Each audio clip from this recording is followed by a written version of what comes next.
الرحمن الرحیم۔ ناظرین، اگر آپ سے یہ سوال کیا جائے کہ حویلیہ میں سب سے زیادہ کون سی چیز پائی جاتی ہے، ممکن ہے کہ آپ تھوڑی دیر کو سوچ میں پڑ جائیں، لیکن جو ویڈیو آپ آگے دیکھتے جائیں گے تو آپ کے ذہن میں خود ہی اس کا جواب آ جائے گا۔ حقیقت تو یہ ہے کہ حویلیہ میں داخل ہوتی ہی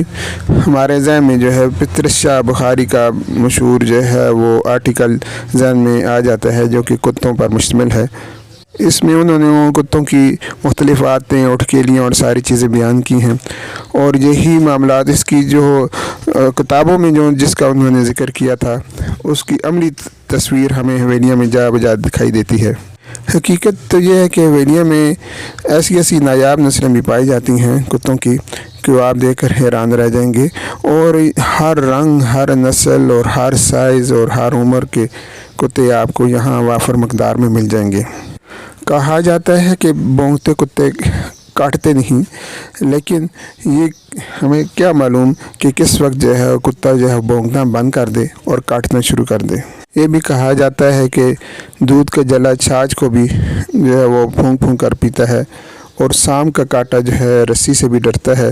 لیکن وہ جو کتے کا کاٹا ہوتا ہے وہ تو ٹیکوں سے بھی ڈرتا ہے اور ہر چیز سے بھی ڈرتا ہے۔ ایسا معلوم ہوتا ہے بعض دفعہ کہ جیسے کہ یہ بلدیہ کی یہ پالتو جانور ہیں، جنہیں جو ہے خاص مقصد کے لیے چھوڑ دیا گیا ہے، اور جہاں وہ چاہیں جب چاہیں وہ آرام بھی وہاں کر سکتے ہیں، اور جہاں جب چاہیں وہ سیر سپاٹا بھی اپنا کر سکتے ہیں، اور کوئی ان کے لیے کوئی روک اور ٹوک نہیں ہے۔ یہی وجہ ہے کہ کہیں تو یہ ریڑیوں میں اور ٹھیلوں کے نیچے جو ہے آرام فرما جو ہے ہمیں نظر آتے ہیں، اور کہیں وہ کہانیوں والا جو لالچی کتا ہے اسی کے انداز میں قصاب کی دکانوں کے باہر جو ہے للچائی ہوئی نظروں سے دیکھتے ہوئے نظر آتے ہیں کہ کہیں سے ہمیں کوئی گوشت کا ٹکڑا مل جائے تو جسے ہم جو ہے اپنا پیٹ جو ہے بھر سکیں۔ یہ بھی کہا جاتا ہے کہ حلال جانوروں کو پالنے پر بعض لوگ جو ہے وہ تنقید کا نشانہ بناتے ہیں، لیکن حرام جانور جو ہے لوگوں نے پالے ہوئے ہیں۔ لیکن یہ کتے جو کہ گلیوں اور بازاروں میں ہیں، آخر کس نے یہاں پالا ہوا ہے، اور کیا انتظامیہ کے پاس ان کو مارنے کے لیے کوئی بھی ایسی دوائی موجود نہیں ہے جس سے ان کا سدباب ہو سکے، اور کیا یہ پال کر یہ چائنا اور دیگر ممالک میں انہیں ایکسپورٹ کرنے کا ارادہ ہے؟ آوارہ اور خارش زدہ کتے کبھی تو نمازیوں کو صبح کے وقت جو ہے وہ ان کی ٹانگوں سے لپٹ جاتے ہیں، اور کبھی گلیوں اور بازاروں میں بچوں کے لیے جو ہے درد سر بنے ہوئے ہوتے ہیں، اور کبھی کوئی مسافر آ جائے تو اس کا بھی 21 توپوں کی سلامی سے اس کا استقبال کرتے ہیں، اور کبھی رات کو کہ پچھلے پر بے ہنگم انداز میں مسلسل وہ بھونکتے چلے جاتے ہیں، جیسے کہ انہیں کوئی غیبی چیز جو ہے وہ نظر آ گئی ہو یا کوئی خزانہ انہوں نے پا لیا ہو۔ غرض کتوں کی یہ اٹھکیلیاں آپ کو جو ہے ہر جگہ نظر آئیں گی،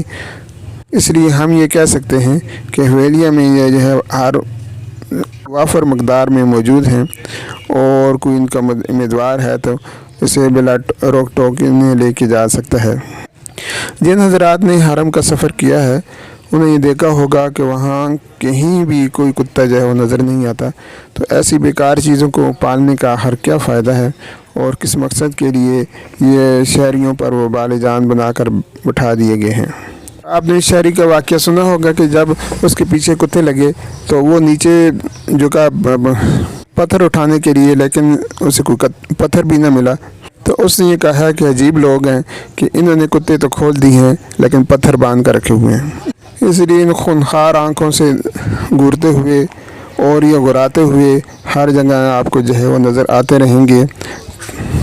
لیکن کیا کوئی ہے کوئی کہ مائی کا لال جو ان کا بال بھی بیکا کر سکے۔